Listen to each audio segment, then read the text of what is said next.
Assalamualaikum everyone. So let's start this lecture. So chapter number 28 मैं start कर रहा था which is related with the magnetic fields. तो हम उसमें देखेंगे magnetic fields क्या होती हैं और how they interact with each other और क्या फिनोमिना है क्या होंगे जो चार्ज चार्जेस होंगे वो magnetic field में किस तरह बिहेव करेंगे और तो मैं पहले एक आपको मतलब असम्पशन दी थी, एक स्टेटमेंट दी थी कि मतलब हमारे पास जो करंट होता है वो पॉजिटिव चार्ज कैरियर की वजह से नहीं बल्कि नेगेटिव चार्ज कैरियर की वजह से होता है। उस रिजल्ट को हम यहाँ पर ड्राइव करेंगे, प्रूव करेंगे कि वास्तव किस तरीके से होता है और बस उसके इफेक्ट्स हम देखेंगे।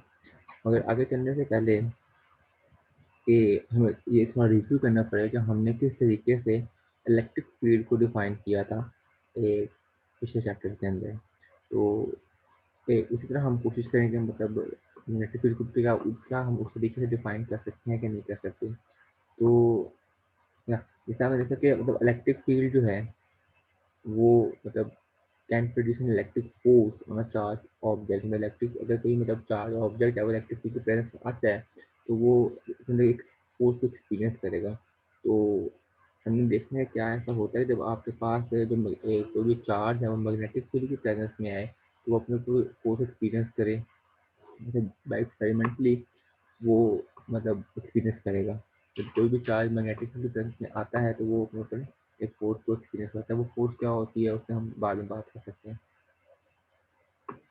ओके तो इसकी एप्लीकेशन क्या है मैग्नेटिक फील्ड की मैग्नेटिक फोर्सेस की why we have to study them. तो उसके लिए आप अपनी बुक को है वो वही देख सकते हैं कि आपको जितने भी अपने अराउंड जितनी भी चीज़ें देखते हैं वो सारी की सारी मैग्नेटिक फील्ड जैसे आप मतलब घिरे हुए हैं हर जगह पे मतलब हम एंटरटेनमेंट इंडस्ट्री की बात करें उसमें आप सीडीज हैं इमेजेस हैं म्यूजिक टेप्स हैं मतलब हार्ड ड्राइव्स हैं टेलीफोन हैं सारे के सारे मैग्नेटिक फील्ड की ऊपर काम कर रहे हैं। सिमिलरली जो मॉडर्न कार है secure alarms and the you are surrounded by magnets now. Simple thing is तो अब सीन ये है कि जो साइंस ऑफ मैग्नेटिक फील्ड मतलब मैग्नेटिक फील्ड किस तरह बिहेव करती है उसके फिनोमेना क्या होते हैं क्या तो वो इट्स कॉल्ड फिजिक्स को हम फिजिक्स कैटेगरी में रखते हैं। But application of magnetic field are diverse तो it is related to the engineering field. तो हाँ but both ask the same question कि व्हाट प्रोड्यूसेस मैग्नेटिक फील्ड। क्या चीज़ है जो कि मैग्नेटिक फील्ड को प्रोड्यूस करती है। ठीक तो उसके बाद करते हैं कि मतलब उस क्वेश्चन का आंसर करने की कोशिश करते हैं।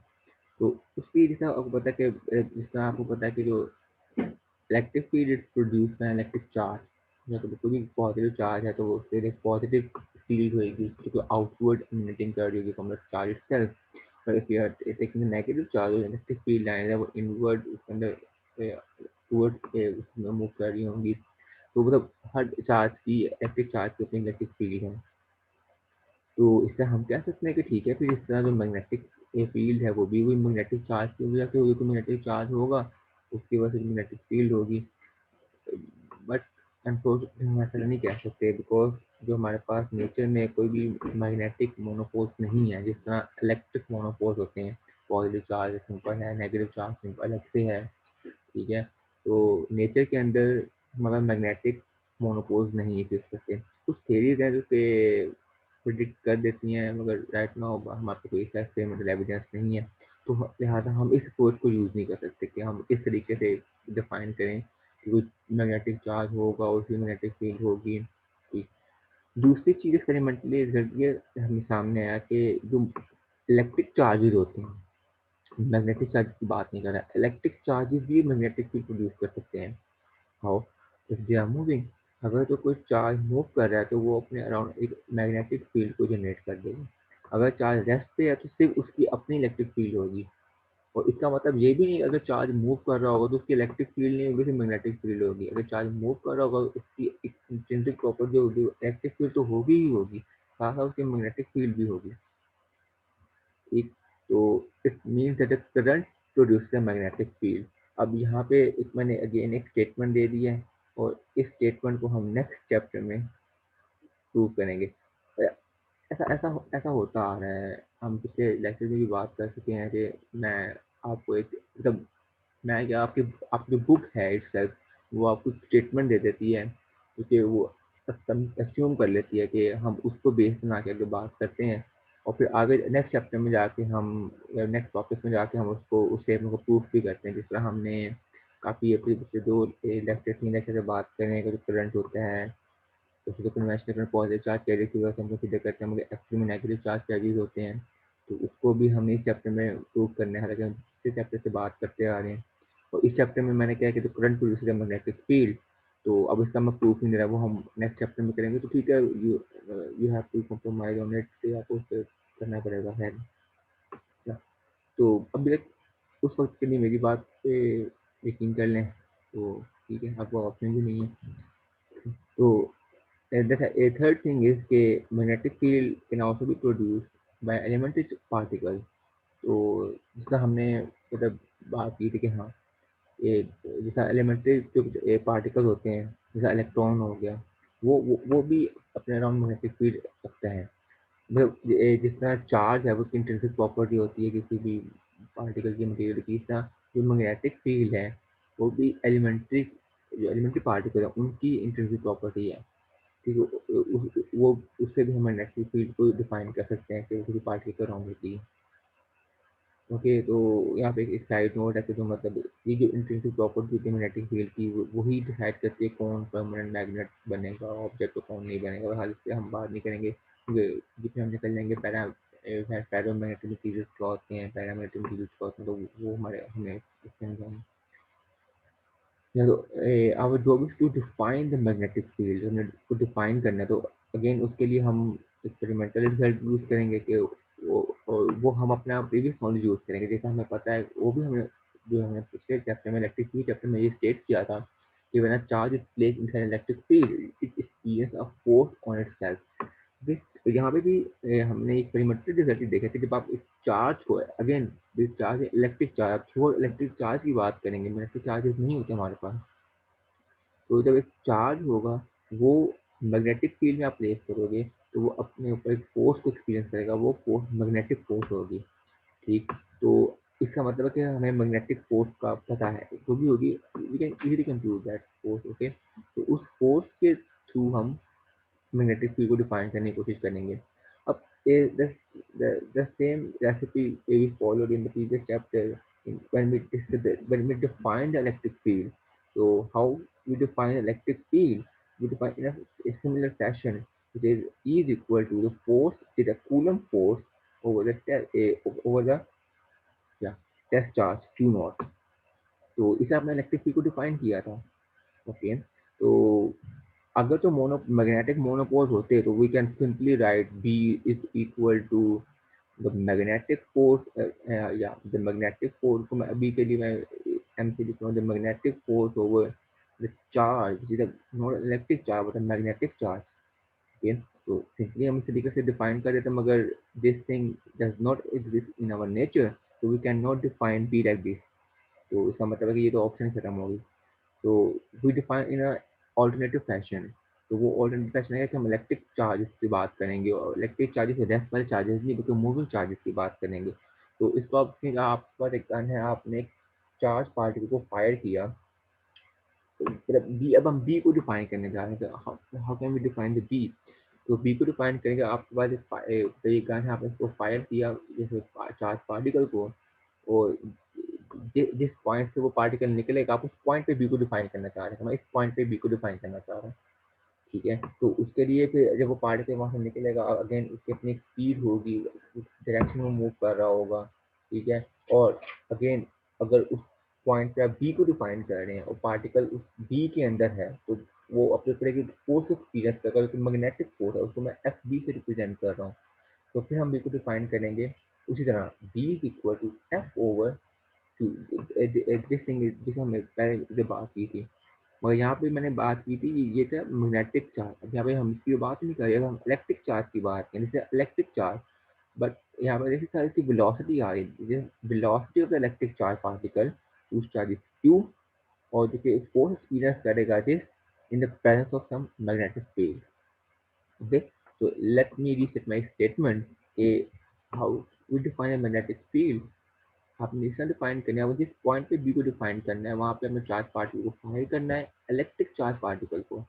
वो जब फायर होगा उसकी अपनी वेलोसिटी v होगी, ओके, वो किसी डायरेक्शन में मूव कर रहा होगा, और ऑब्वियसली बात, अब आपने वहाँ पे v डिफाइन कर रहे हो, तो इसका मतलब वहाँ पे मैग्नेटिक फोर्स ऑलरेडी प्रेजेंट होगी बाय एक्सपेरिमेंटल एविडेंस। तो वो v को कभी जब इस चीज़ पे डिवाइड करोगे तो आपको जो क्वांटिटी मिलेगी, that we define as magnetic field. Okay, अगर मैं इसको वेक्टर फॉर्म में लिखना हो, थोड़ा रीअरेंज करना हो, तो F B is equal to Q V cross V. अब आप ये सोचते कि how can we decide if we have to take the cross or dot product? तो आपको पता है the force the vector quantity, so velocity is a vector, and like magnetic field should be the vector, just like the electric field should be the vector. तो अब दो vectors हैं, अब उनको अपने मल्टीप्लाई करना, you have to only, you have only two ways, one is dot product and second is cross product. अगर तो आप वेलोसिटी का और मैग्नेटिक का डॉट लेते हो, दैट गिव्स यू स्केलर। तो charge is scalar quantity, scalar time scalar gives scalar, but जबकि जो वेलोसिटी जो फोर्स है it's a vector quantity, so it implies that there's a cross product between velocity and the magnetic field, ठीक है। तो again एक जो cross product है उसको इन टर्म्स जो लिखना हो इन टर्म्स ऑफ एंगल, तो वो होगा v beam in the sine of theta, and the theta is the angle between the velocity and the magnetic field vector, okay। So yeah, right now I haven't defined how what is the what would be the direction of the magnetic field and what would be the direction of B itself. मगर इसको मैं आगे जाके भी define करता हूँ। तो let's find the magnetic force on a particle. तो वो हमने निकाली इस तरीके से, जो कि इसके बराबर होती है। तो अगर तो आपके पास वेलोसिटी जीरो है, मतलब जैसे मैंने बात की आपने फायर करना है, जिससे मैंने कहा था कि अगर आपके पास कोई वो नहीं है, या अगर कोई अगर कुछ इलेक्ट्रिक चार्ज है जो कि रेस्ट पे है, तो उसकी मैग्नेटिक फील्ड या मैग्नेटिक फोर्स नहीं होगी। तो आप खुद देखने, अगर आप v को जीरो कर देंगे तो आपका एफ भी जीरो हो जाएगा। जब एफ बी जीरो हो जाएगा तो ऑब्वियसली बात है कि v भी जीरो हो जाएगा, ओके। तो अगर द सेकंड थिंग इज, अगर v और b पैरेलल हो आपस में, ठीक, let's wait 1 minute.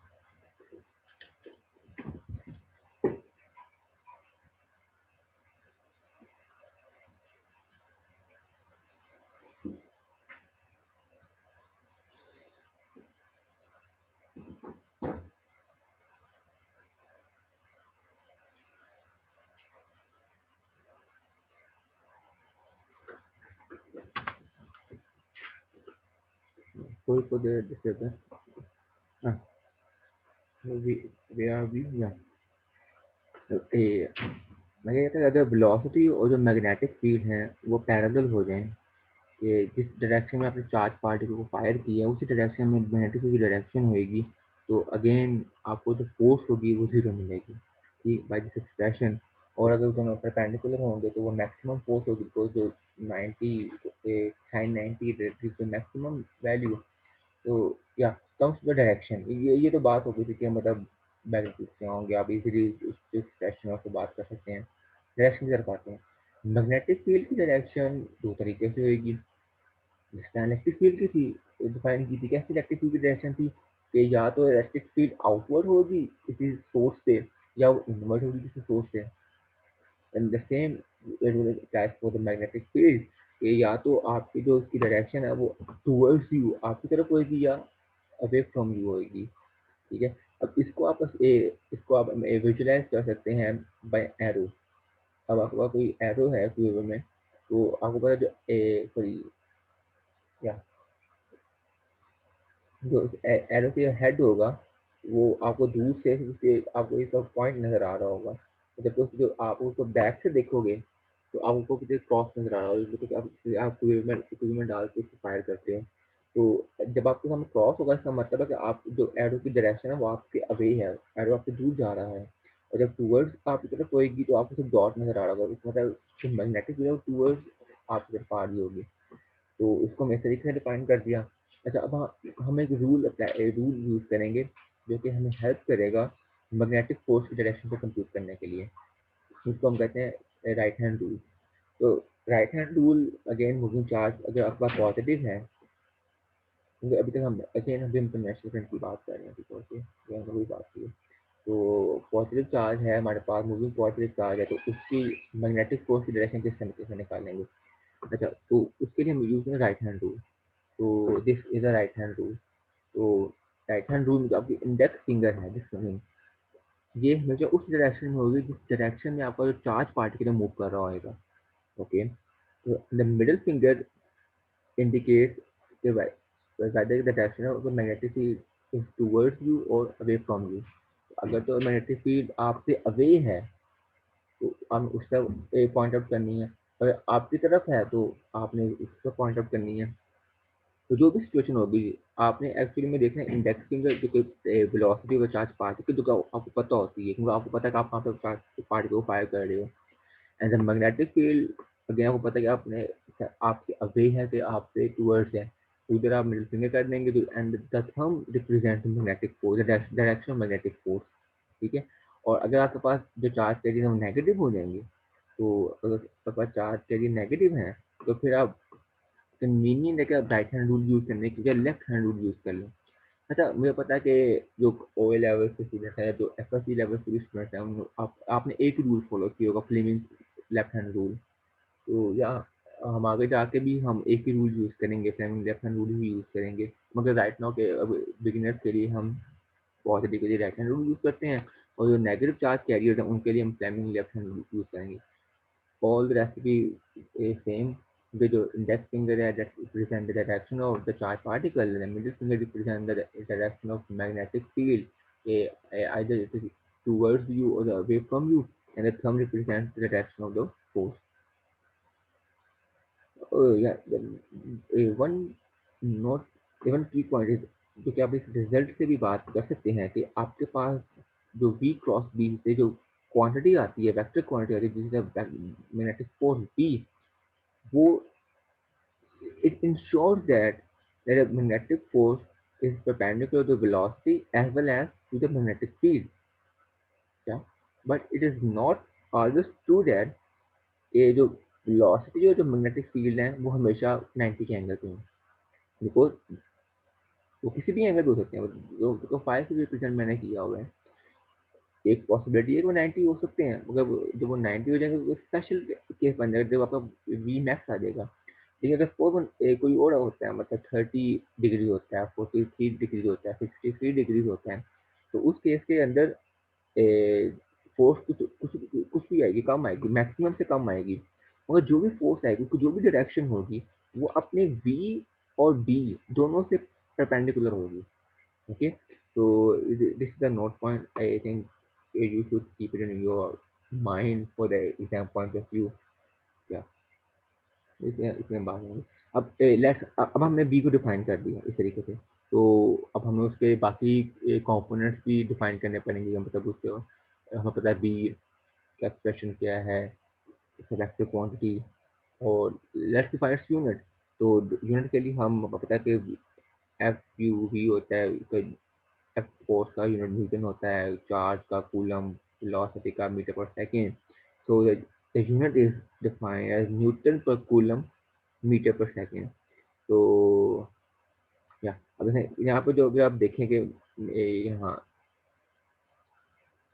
The coulomb per second gives you ampere, which is ampere per second, inverse ampere, या this is the meter per, yeah, meter per inverse meter ना।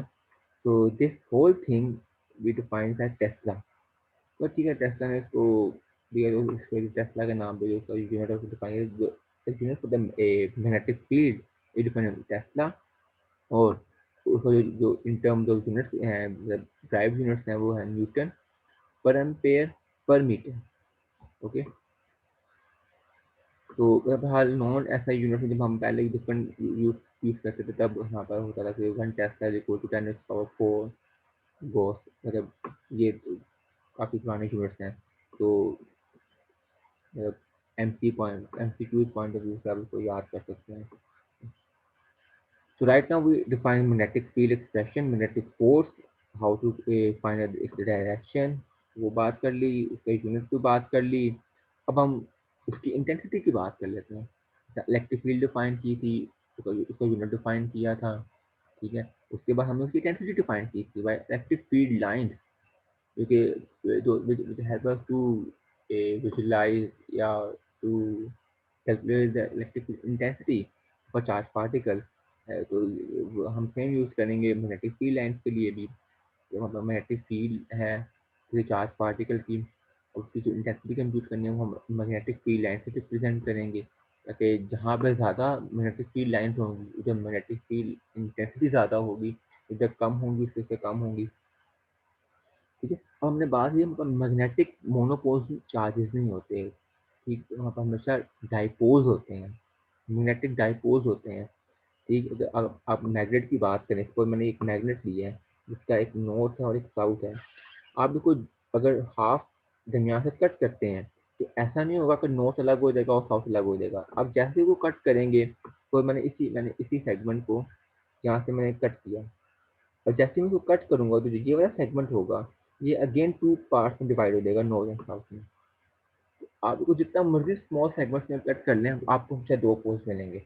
या तो अब हमें इसकी जो डायरेक्शन है वो, जितना हमने अब जो डायरेक्शन है मैग्नेटिक फील्ड लाइन की, ये मैटर नहीं करती, because it is hypothetical line just like electric field line. तो इलेक्ट्रिक फील्ड लाइन के लिए हमने खुद डिफाइन किया था कि आउटवर्ड इलेक्ट्रिक फील्ड लाइंस हैं that are associated with the positive charge particles, and the inward a yeah to inward lines होती हैं that goes for the negative charge particles। और अब हमने एक और कन्वेंशन यूज की, नॉर्थ, हाँ, आउटसाइड द मैग्नेट, जो आपकी मैग्नेटिक फील्ड लाइंस है वो नॉर्थ से साउथ शिफ्ट करेंगी, मूव करेंगी। अगर ये आपका सी शेप मैग्नेट है या फिर यू शेप है, हमेशा नॉर्थ से निकलेंगी, नॉर्थ से अवे जा रही होंगी। ये मेरे अब नॉर्थ से आपकी मैग्नेटिक फील्ड लाइन अवे जा रही है, और साउथ से हमेशा वो एंटर कर रही हैं। ठीक, तो ये आपके पास एक क्लासिफिकेशन बन जाएगी। But this is the outside the magnet. Inside क्या होएगा, इनसाइड द मैग्नेट साउथ से नॉर्थ की तरफ मैग्नेटिक फील्ड लाइन मूव कर रही होंगी।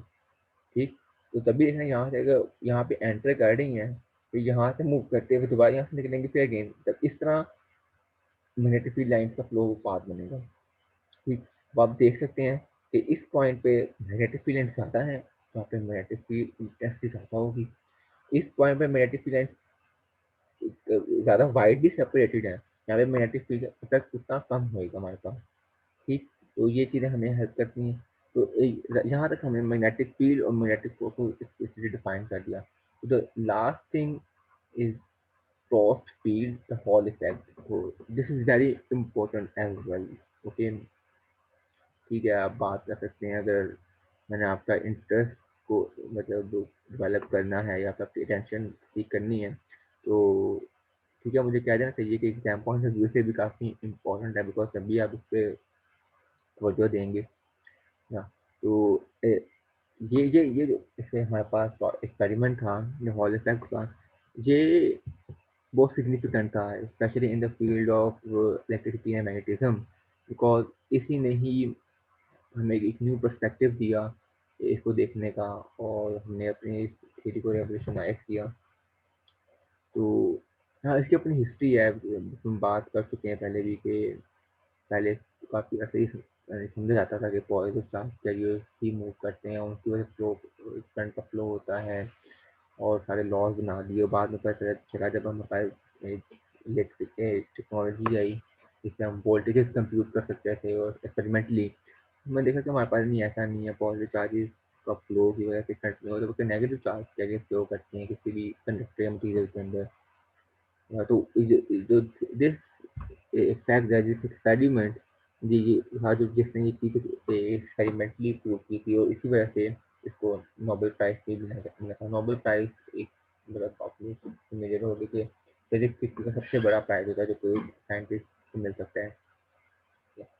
तो let's talk about what are cross fields. So cross fields are those fields, आपको पता है कि अगर both an electric field and magnetic field can produce a force on a charged particle. Electric field produces an electric force on a particle. Magnetic field produces a magnetic force on a moving particle. So when the both fields are perpendicular to each other, the magnetic field are in this direction, the electric field are in this direction. So they are said to be crossed fields. ठीक, term जो हमको define कर रहे हैं कि अब यहाँ पे जो यहाँ पे ना, अब हम हमारे अगेन पता नहीं ये ठीक है कि नहीं, अगेन इस कोर्स का मतलब वो पार्ट नहीं था, तो हमने वो टॉपिक पढ़ा नहीं। अगर आप अपनी बुक देखेंगे तो बुक में आपको पता चलेगा कि इस हॉल इफेक्ट से पहले एक आपका एक और आर्टिकल है, एक टॉपिक है क्रॉस फील्ड के ऊपर, तो उसको आप स्टडी कर सकते हैं इंडिपेंडेंटली, जिसकी स्टेटमेंट मैंने यहाँ पे सिर्फ हाईलाइट की हुई है। तो वो क्या है कि वो ये कहती है कि a beam of electron in a vacuum can be deflected in the presence of magnetic field. जो अगर आपके पास मैग्नेटिक फील्ड है, जो चार्ज पार्टिकल हैं वो डिफ्लेक्ट हो सकते हैं उससे। ठीक है, तो वैसे भी आपने इसका थोड़े ट्यूब अपने मतलब एलिमेंट्री लेवल पे इस चीज़ को पढ़ा होगा, तो I just stated that result. तो but the question still remains there, can the drifting conduction electron in a copper wire also be deflected by a magnetic field? देखना जैसा मोबाइल, जैसा बाद में मोबाइल इलेक्ट्रॉन्स होते हैं वो तो रैंडमली मूव कर रहे होते हैं, तो अगर हम उसको भी मैग्नेटिक फील्ड की प्रेजेंस, उसको मैग्नेटिक फील्ड प्रोवाइड करें, क्या फिर वो भी डिफ्लेक्ट होंगे? So here comes the great physicist Edmund H. Hall in 1879, जो कि एक 20-year-old graduate student था at John Hopkins, and again John Hopkins is a very good grad school in US. तो उसका जो एक ग्रेड स्टूडेंट था एडमिन एच हॉल, उसने ये डिस्कवरी तब की थी और तब उसको फिजिक्स में नोबेल प्राइज मिला था। और आज आप देखने के आप अभी इन जो 20s, और आपको कहाँ पे हैं, यहाँ एक जैसा जोक, मैं भी वहाँ पर ही हूँ आपकी तरह, तो समझता नहीं। हाँ, तो वैसे मैं को बता रहा हूँ कि ऐसे ऐसे जीनियस भी पैदा हुए हैं हिस्ट्री के अंदर। इससे भी अच्छी एग्जाम्पल एल्बर्ट आइंस्टाइन की है। हाँ ठीक है, उसके बाद क्या ठीक है, ओके। वजह चार्ज के जहाँ अब हाँ इसने मतलब जो हमने बात की थी कि जो डिफरेंट इलेक्ट्रॉन्स हैं, इसका एक्चुअली में उसने फाइंड आउट ये करना था कि यार जो ड्रिफ्टिंग इलेक्ट्रॉन्स है क्या वो भी डिफ्लेक्ट होते हैं कि नहीं होते हैं। इसी क्वेश्चन के जब उसने एक क्वेश्चन में लगा और एक्सपेरिमेंट डिजाइन किया और देखा, वो तो सॉल्व हो ही गया कि हाँ वो भी डिफ्लेक्ट होते हैं। साथ उसने एक रिमार्केबल रिजल्ट डिस्कवर किया, क्योंकि उसने कहा कि एक्चुअली में जो कंडक्टर में चार्ज कैरियर हैं वो नेगेटिव चार्जेस की वजह से हैं, फ्लो की वजह से हैं। तो इलेक्ट्रिक करंट और जो कन्वेंशनल करंट है वो डिफरेंट है। तो ये चीज़ें उसने हाइपोथाइज नहीं की थी, ठीक है, उसने प्रपोज नहीं की थी उसने, तो फिर ये चीज़ का क्वेश्चन अपने जो भी थीसिस था, डिसर्टेशन था, उसे इसी का आंसर एक करना था। लेकिन ऐसा ही होता रहा कि जब आप कोई चीज़ कर रहे हो तो different result, this is the beauty of experimental physics कि आप कोई चीज़ कर रहे होते हो और समटाइम ऐसा ही होता है मेजोरिटी टाइम कि वो रिजल्ट नहीं आते जो आप एक्सपेक्ट कर रहे होते हो, मगर जो आते हैं वो समटाइम्स काफ़ी फेलियर भी होते हैं, और समटाइम जो कि आपको नंबर प्राइज भी दिखा देते हैं। Yeah. So now comes to the experiment without wasting any time more. So what he did, he used a strip of copper whose width is given as D, and he placed that the strip of copper in the presence of magnetic field B, और जिसे external magnetic field, हमें नहीं पता इसका source क्या है, पर कोई भी सोर्स है जो कि अप्लाई कर दिया है, उन्हें स्ट्रिप को वहाँ पे रख दिया और उस स्ट्रिप से एक बैटरी लगा दिया, और उसमें कन्वेंशनल करंट फ्लो कर रहा है from top to bottom, this is the conventional current. ये एक्सपेरिमेंट करते हुए उसको नहीं पता था कि मैंने कौन सा करंट लेना है, उसको ये पता है मैंने कन्वेंशनल करंट ही लेना है। ठीक है, अब उसने कहा कि ठीक है आपने ले लिया, अब टॉप से बॉटम पे कन्वेंशनल करंट फ्लो कर रहा है, जो पॉजिटिव चार्ज कैरियर्स हैं वो टॉप से बॉटम फ्लो करेंगे, और अगर नेगेटिव चार्ज कैरियर्स हैं तो वो इसके अवे मूव करेंगे, मतलब वो बॉटम से टॉप मूव करेंगे। और हम ये बात कर चुके थे पहले पिछले चैप्टर के अंदर कि जो अगर नेगेटिव चार्ज कैरियर होंगे तो जे की डायरेक्शन आपके कन्वेंशनल करंट से ऑपोजिट होएगी, वो सारी कहानियाँ वगैरह। ठीक है, तो ही stated that the negative charge carrier की जो ड्रिफ्ट स्पीड है वो के कन्वेंशनल करंट से ऑपोजिट होएगी। ठीक हो गया। अच्छा, अब ये है इनटू द प्लेन, जब मैग्नेटिक फील्ड जो है वो आपसे अवे जा रही है मगर इनटू द प्लेन जा रही है। ठीक है, मतलब अगर इस तरह magnetic field line point out कर रही है। ठीक हो गया।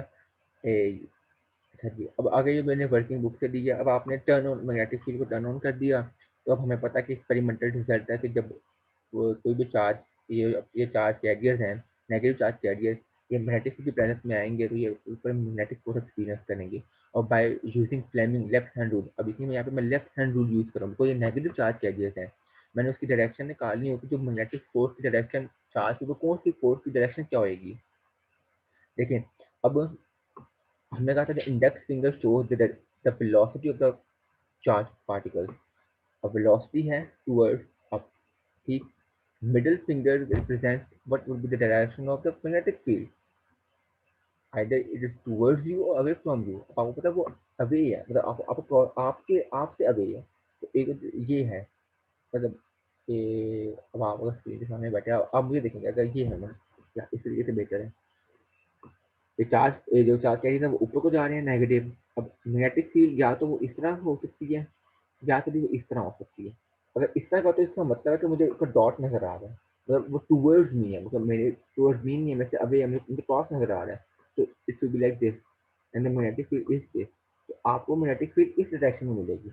अब आप इस चीज को आप इसको पेज के ऊपर लेके आए, ऊपर जाएगी तो आपको मैग्नेटिक फोर्स है वो टूवर्ड्स राइट को मिल रही होगी, ओके, तो जब मैग्नेटिक फोर्स राइट को मिलेगी तो होगा क्या, जो हमारे चार्ज कैरियर्स है ना नेगेटिव, वो यहाँ से निकलेगा जरूर, ऊपर जाएगा, मगर वो ना मैग्नेटिक फील्ड की वजह से अपने इधर इधर मुड़ना शुरू हो जाएगा, तो उस वहाँ पे मैग्नेटिक फोर्स लग रही होगी जो कि इसको यहाँ पे डिफ्लेक्ट कर देगी, फिर सेकंड चार्ज आएगा, वो यहाँ पे आके हो जाएगा अकोमोडेट, वो इधर से हो जाएगा, इसका मतलब है कि यहाँ पे जो राइट हैंड साइड है उस पर नेगेटिव चार्ज के जमा होना शुरू हो जाएंगे, फिर जैसे यहाँ पे नेगेटिव चार्ज आना शुरू हो जाएंगे, ऑटोमेटिकली बाय इंडक्शन यहाँ पे पॉजिटिव चार्ज आना शुरू हो जाएंगे, वो यहाँ पे अगर नेगेटिव चार्ज की एक्सेस हो जाएगी, यहाँ पे पॉजिटिव चार्ज की एक्सेस हो जाएगी हमारे पास, ठीक है। अब ये क्या, अब ये एक फोर्स बन गए, अब ये पॉजिटिव, अभी इस लाइक इस बिहेविंग लाइक कैपेसिटर, अब ये पॉजिटिव प्लेट है, ये नेगेटिव प्लेट है, अब इनके दरमियान एक इंटरनल इलेक्ट्रिक फील्ड जनरेट हो जाएगी, ये ई है, और उसकी डायरेक्शन हमेशा पॉजिटिव से नेगेटिव तक होती है, बिकॉज पॉजिटिव से इलेक्ट्रिक फील्ड अवे जा रही होती है, नेगेटिव इनवर्ट जा रही होती है। अब जब इलेक्ट्रिक फील्ड आ गई है उसकी प्रेजेंस में, अब चार्ज तो जब मूव कर ही जा रहा है, अब जब चार्ज आएगा, अब इसके ऊपर दो फील्ड लग रही है, एक मैग्नेटिक फील्ड भी लग रही है और जो कि एक्सटर्नल मैग्नेटिक फील्ड है, क्योंकि हमने क्यों अप्लाई की हुई है,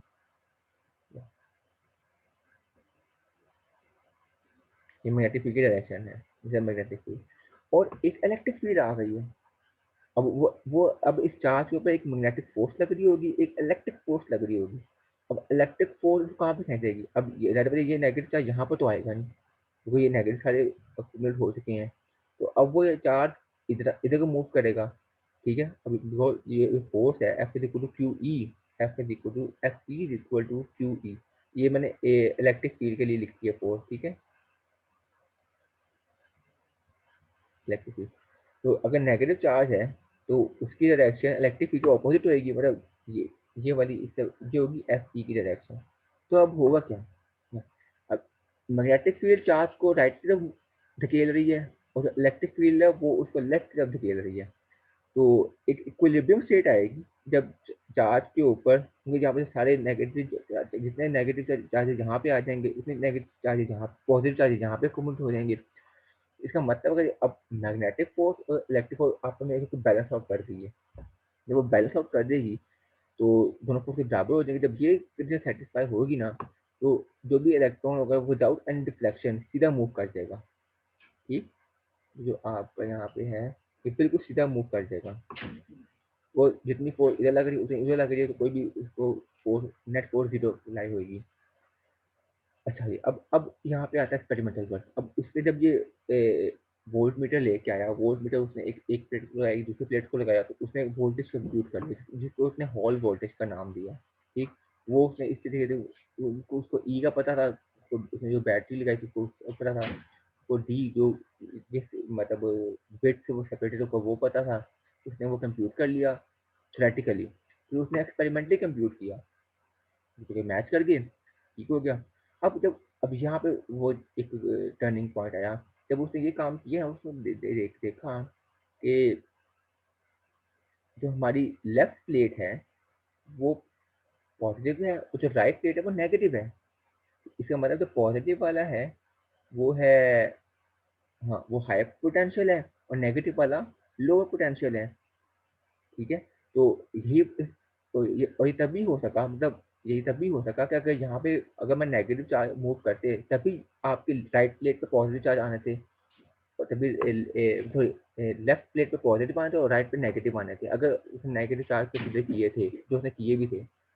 और जब उसने कंप्यूट किया वोल्ट मीटर से, तो वाकई उसने बताया कि आपकी जो लेफ्ट प्लेट है वो हायर पोटेंशियल है और राइट प्लेट है लोअर पोटेंशियल है। तो इसका मतलब था कि एक्चुअली में रियल में नेगेटिव चार्ज ही फ्लो करते हैं, बिकॉज अगर वो पॉजिटिव चार्ज एज्यूम करता, ठीक, कि मतलब पॉजिटिव चार्ज कैरी फ्लो करती है, पॉजिटिव चार्ज ऊपर टॉप से बॉटम में आना था, तो ये पॉजिटिव चार्जेस ने कहाँ पे मूव करना था, फिर पॉजिटिव चार्जेस ने इन the presence of magnetic field, आप खुद देखें, ये पॉजिटिव चार्ज इधर मूव कर रहा है, मैग्नेटिक फील्ड आपकी इस तरफ है, जो आपके वहाँ यहाँ ये सॉरी जो, हाँ अगर मैं पॉजिटिव चार्ज देता हूँ उसकी डायरेक्शन टूवर्ड दिस होएगी, मैग्नेटिक फील्ड आपकी तरफ है, तो पॉजिटिव इधर आना शुरू हो जाएंगे, ठीक है, रिजल्ट आपको उस समय सेम आ जाएगा। एक मिनट,